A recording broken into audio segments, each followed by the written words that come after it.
ಇವತ್ತು ಬಲಗೈ ಸಮುದಾಯದಲ್ಲಿ ನಮ್ಮ ಜಿಲ್ಲೆಗೆ ಇವತ್ತು ವಿಶೇಷ ಏನಪ್ಪ ಅಂದರೆ ಹೆಚ್ಚಿನ ಸಂಖ್ಯೆ ಇರ್ತಕ್ಕಂಥವರು ಬಲಗೈ ಸಮುದಾಯದವರು. ಈ ಒಂದು ಲೋಕಸಭಾ ಕ್ಷೇತ್ರದ ವ್ಯಾಪ್ತಿ ಬರ್ತಕ್ಕಂಥ ಎಲ್ಲ ಕ್ಷೇತ್ರಗಳಲ್ಲೂ ಕೂಡ ಅಧಿಕ ಪ್ರಮಾಣದಲ್ಲಿ ಬಲಗೈ ಸಮುದಾಯದವರು ಮತದಾರರಾಗಿದ್ದಾರೆ. ಇವರೆಲ್ಲ ಕೂಡ ನಮ್ಮ ಸ್ವಂತ ವರ್ಚಸ್ಸುಗಳನ್ನು ನೋಡಿ ಪಕ್ಷವನ್ನು ಬೆಂಬಲಿಸ್ತಾ ಬಂದರು.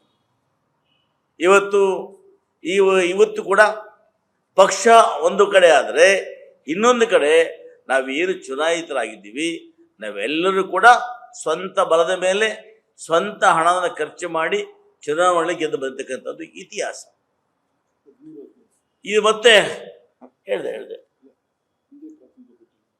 ಅದಾದ ಇವತ್ತು ನೋಡಿ ನಮಗೆ ಇಷ್ಟೆಲ್ಲ ಗೆದ್ಕೊಂಬಂದ್ರು ಕೂಡ 2004ರಲ್ಲಿ ಸಮ್ಮಿಶ್ರ ಸರ್ಕಾರದಲ್ಲಿ ಶ್ರೀನಿವಾಸ್ ಗೌಡರನ್ನ ಬೇರೆ ಪಕ್ಷ ಸಚಿವರನ್ನಾಗಿ ಮಾಡೋದು ಬಿಟ್ಟರೆ ಅಲ್ಲಿಂದ ಕೂಡ ನಮಗೆ ಈ ಜಿಲ್ಲೆಗೆ ಪ್ರಾತಿನಿಧ್ಯ ಕೊಡಲಿಲ್ಲ. 13ರ ಕೊನೆಯಲ್ಲಿ ರಮೇಶ್ ಕುಮಾರ್ ಸ್ವಾಮಿಗಳಿಗೆ ಸ್ವಲ್ಪ ಕಾಲಾವಧಿ ಕೊಟ್ಟರು ಕೂಡ ಅದು ಸಮಗ್ರವಾಗಿ 17ರಲ್ಲಿ ಸಮಗ್ರವಾಗಿ ಕೆಲಸ ಮಾಡಲಿಕ್ಕೆ ಸಾಧ್ಯ ಆಗಲಿಲ್ಲ.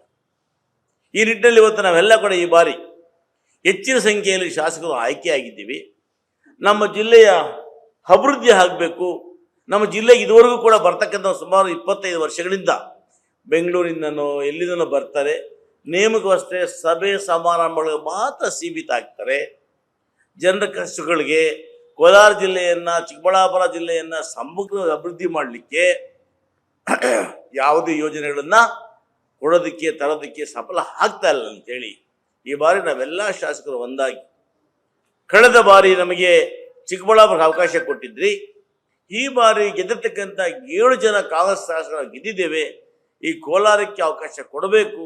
ಆ ಮೂಲಕ ಕೋಲಾರನ ಸಮಗ್ರ ಅಭಿವೃದ್ಧಿ ಮಾಡಬೇಕು, ಪಕ್ಷವನ್ನು ಸಂಘಟನೆ ಮಾಡಬೇಕು. ಮುಂಬರುವ ಚುನಾವಣೆಗಳು ತಾಲೂಕು ಸಮಿತಿ ಜಿಲ್ಲಾ ಚುನಾವಣೆಗಳಲ್ಲಿ ಸಕ್ರಿಯವಾಗಿ ಪಕ್ಷವನ್ನು ಅಧಿಕಾರ ತರಬೇಕು. ಇದರ ಒಟ್ಟಿಗೆ 2028ರಲ್ಲಿ ಬರ್ತಕ್ಕಂಥ ಚುನಾವಣೆಯಲ್ಲೂ ಕೂಡ ಎಲ್ಲ ಒಟ್ಟಾರೆಯಾಗಿರ್ತಕ್ಕಂಥ 2 ಜಿಲ್ಲೆಗಳ 11 ಶಾಸಕರನ್ನು ಗೆಲ್ಲಿಸಬೇಕು ಅನ್ನೋ ಉದ್ದೇಶದಿಂದ ನಾವೆಲ್ಲ ಕೂಡ ಒಗ್ಗಟ್ಟಾಗಿ ಗೌರವಾನ್ವಿತ ಮುಖ್ಯಮಂತ್ರಿಗಳು, ಗೌರವಾನ್ವಿತ ಮಾಜಿ ಮುಖ್ಯಮಂತ್ರಿಗಳು, ಪಕ್ಷದ ರಾಷ್ಟ್ರೀಯ ಅಧ್ಯಕ್ಷರಾಗಿರ್ತಕ್ಕಂಥ ಮಲ್ಲಿಕಾರ್ಜುನ ಖರ್ಗೆ ಅವರು, ಇವರೊಟ್ಟಿಗೆ ನಮ್ಮ ರಾಜ್ಯದ ಉಸ್ತುವಾರಿ ಸುರ್ಜೇವಾಲಾರವರು, ವೇಣುಗೋಪಾಲ್ ಸರ್ ಅವರನ್ನೆಲ್ಲ ಕೂಡ ಭೇಟಿ ಮಾಡಿ ನಮ್ಮ ಜಿಲ್ಲೆಯ ಚಿತ್ರಣವನ್ನು, ನಮ್ಮ ಜಿಲ್ಲೆಯ ಕಷ್ಟಗಳನ್ನು ಹೇಳಿ ದಯಮಾಡಿ ನಮ್ಮಲ್ಲಿ ಯಾರಿಗಾದರೂ ಆಗಲಿ ಒಂದು ಸಚಿವ ಸ್ಥಾನ ಕೊಡಬೇಕು ಅನ್ನೋ ಬೇಡಿಕೆಯನ್ನು ಇಟ್ಟು ಪರಿಪರಿಯಾಗಿ ಮನವಿ ಮಾಡಿಕೊಂಡಿದ್ದೆ. ಇದು ಯಾರ ಸ್ವಂತಕ್ಕಲ್ಲ, ಜಿಲ್ಲೆಯ ಅಭಿವೃದ್ಧಿಗೋಸ್ಕರ, ಜಿಲ್ಲೆಯ ಹಿತದೃಷ್ಟಿಯಿಂದ, ಜಿಲ್ಲೆಯ ಹೇಳಿಗಾಗಿ, ಪಕ್ಷದ ಸದೃಢತೆಗಾಗಿ ನಾವು ಇದನ್ನು ಮಾಡ್ಕೊಂಡಿದ್ವಿ. ಆದರೆ ಯಾಕೋ ಏನೋ ನಮಗೆ ಹೈಕಮಾಂಡು ಹಿರಿಯರು ಎಲ್ಲ ಕೂಡ ಇವತ್ತು ಕೋಲಾರಕ್ಕೆ ಸಚಿವ ಸ್ಥಾನವನ್ನು ಕೊಡದೆ ನಮ್ಮ ಜನರಿಗೆ ಎಲ್ಲ ಕೋಲಾರ ಜನತೆಗೆ ಅನ್ಯಾಯವನ್ನು ಮಾಡಿದ್ದಾರೆ. ಇದು ಕೋಲಾರ ಚಿಕ್ಕಬಳ್ಳಾಪುರ ಅವಿಭಾಜ್ಯ ಜಿಲ್ಲೆ ಆಗಿದ್ದು, ಈ ಕೋಲಾರ ಚಿಕ್ಕಬಳ್ಳಾಪುರ 2 ಜಿಲ್ಲೆಗಳಿಗೆ ಇವತ್ತು ತಾವು ದ್ರೋಹವನ್ನು ಮಾಡಿದ್ದೀರಿ. ಮತದಾರರಿಗೆ, ನಮ್ಮ ಕಾಂಗ್ರೆಸ್ ಕಾರ್ಯಕರ್ತರಿಗೆ ನಾವು ಯಾರೂ ಶಾಸಕರು ಮಕ ತೋರ್ಸಕ್ಕೆ ಆಗದ ರೀತಿಯಲ್ಲಿ ಮಾಡಿರ್ತಕ್ಕಂಥದ್ದು ಇವತ್ತು ಬಹುಶಃ ಸರ್ಕಾರ ನಡೆಸುವ ಹೆಗ್ಗಳಿಕೆ ನಾನಾದರೂ ಭಾವಿಸ್ತೇನೆ. ನಮ್ಮ ಪ್ರಶ್ನೆ ಇವತ್ತು, ನೀವು ಯಾವ ಕಾರಣಕ್ಕಾಗಿ ಚಿಕ್ಕಬಳ್ಳಾಪುರ ಕೋಲಾರ ಜಿಲ್ಲೆಯನ್ನು ಉದಾಸೀನ ಮಾಡಿದ್ದೀರಿ? ನಿಮ್ಮ ಉದ್ದೇಶ ಏನು? ಪ್ರತಿ ಚುನಾವಣೆ ಮಾಡಬೇಕಾದಾಗ, ಕಾಂಗ್ರೆಸ್ ಪಕ್ಷ ಸೋತಿದ್ದಾಗ, ಮತ್ತೆ ಜ್ಞಾನೋದಯವಾಗಿ ಕಾಂಗ್ರೆಸ್ ಪಕ್ಷ ಗೆಲ್ಲಬೇಕು ಅಂದಾಗ SM ಕೃಷ್ಣ ಸಾಹೇಬರ ಹಾದಿಯಾಗಿ, DK ಶಿವಕುಮಾರ್ ಹಾದಿಯಾಗಿ, ಸಿದ್ದರಾಮಣ್ಣ ಹಾದಿಯಾಗಿ ಮುಳಬಾಗಿಲು ಈ ಒಂದು ಕೋಲಾರ ಜಿಲ್ಲೆ ಕರ್ನಾಟಕ ರಾಜ್ಯದ ದೇವಮೂಲೆ, ಅಲ್ಲಿಂದ ಪ್ರಾರಂಭ ಮಾಡಬೇಕು ಅಂತೇಳಿ ಮುಳುಬಾಗಿಲು ಕುಡುಬದಿಂದ ಪ್ರಾರಂಭ ಮಾಡ್ತಿರಲ್ಲ. ಯಾವತ್ತು ಪ್ರಾರಂಭ ಮಾಡಿದ್ದೀರೋ ಅವತ್ತೆಲ್ಲ ನೀವು ಗೆದ್ದಿದ್ದೀರಿ. ಈ ರಾಜ್ಯಕ್ಕೆ ಅಧಿಕಾರವನ್ನು ಕೊಟ್ಟಂಥ ಜಿಲ್ಲೆ ಯಾರಾದ್ರು ಇದ್ದರೆ ಅದು ಇವತ್ತು ಕೋಲಾರ ಜಿಲ್ಲೆ. ಇಂಥ ಜಿಲ್ಲೆಯ ಮಂತ್ರಿಯನ್ನು ಕೊಡದೆ ನಿರ್ಲಕ್ಷ್ಯ ಮಾಡಿರ್ತಕ್ಕಂಥದ್ದು ಖಂಡಿತ ಕೂಡ ನಮಗೆ ಬಹಳಷ್ಟು ನೋವಾಗಿದೆ. ನಾವು ಜನರಿಗೆ ಮಗ ತೋರ್ಸಕ್ಕೆ ಆಗ್ತಾ ಇಲ್ಲ. ನೀವು ಶಾಸಕರು ಅಸಮರ್ಥರ ಅಂತೇಳಿ ನಮ್ಮನ್ನು ಪ್ರಶ್ನೆಗಳನ್ನು ಕೇಳ್ತಾ ಇದ್ದಾರೆ. ಪ್ರತಿ ತಾಲೂಕಲ್ಲಿ ಇವತ್ತಿಗೂ ದಡ್ಡಿಗಳು ಮಾಡ್ತಾ ಇದ್ದಾರೆ. ನಿನ್ನೆಯಿಂದ ರಸ್ತೆ ಚಳವಳಿ ಮಾಡ್ತಾ ಇದ್ದಾರೆ, ಗೆರವಾಗ್ತಾ ಇದ್ದಾರೆ, ಫೇಸ್ಬುಕ್ ವಾಟ್ಸಪ್ಪಲ್ಲಿ ನಮ್ಮೆಲ್ಲ ಶಾಸಕರನ್ನು ಕೂಡ ಹೀನಾಮಾನಯವಾಗಿ ಬೈತಾ ಇದ್ದಾರೆ.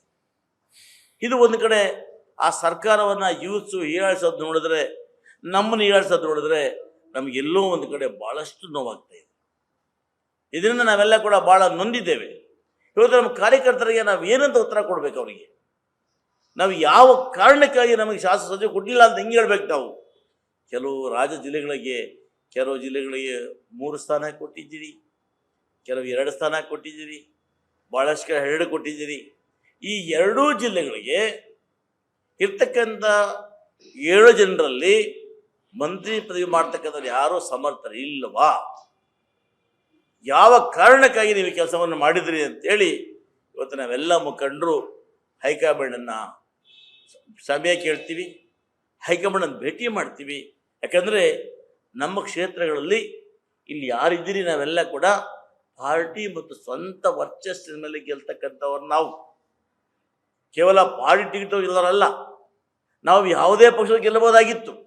ಹಿಂದೆ ಕೂಡ ನನಗೆ ನಂಜೇಗೌಡರಿಗೆ ಆಫರ್ ಬಂತು, ನೀವು BJP ಪಾರ್ಟಿಗೆ ಬನ್ನಿ, ನಿಮ್ಮನ್ನು ಮಂತ್ರಿ ಮಾಡ್ತಿದ್ದಾರೆ ಆಫರ್ ಬಂತು. ನಾವು ಸಕ್ರಿಯ ಕಾಂಗ್ರೆಸ್ ಕಾರ್ಯಕರ್ತರು 1990ನೇ ಇಸ್ವಿಯಿಂದ 36 ವರ್ಷಗಳ ಕಾಲ ಸಕ್ರಿಯವಾಗಿ ಪುರಸಭಾ ಸದಸ್ಯನಾಗಿ, ಅಧ್ಯಕ್ಷನಾಗಿ, 3 ಬಾರಿ ಶಾಸಕನಾಗಿ ಎಲ್ಲ ಚುನಾವಣೆಗಳನ್ನು ಸಕ್ರಿಯವಾಗಿ ಕೆಲಸ ಮಾಡ್ತಾ ಬಂದಿದ್ದೇವೆ. ನಾವು ಯಾವತ್ತೂ ಕೂಡ ಪಕ್ಷಕ್ಕೆ ನಾವು ದ್ರೋಹ ಮಾಡಿಲ್ಲ.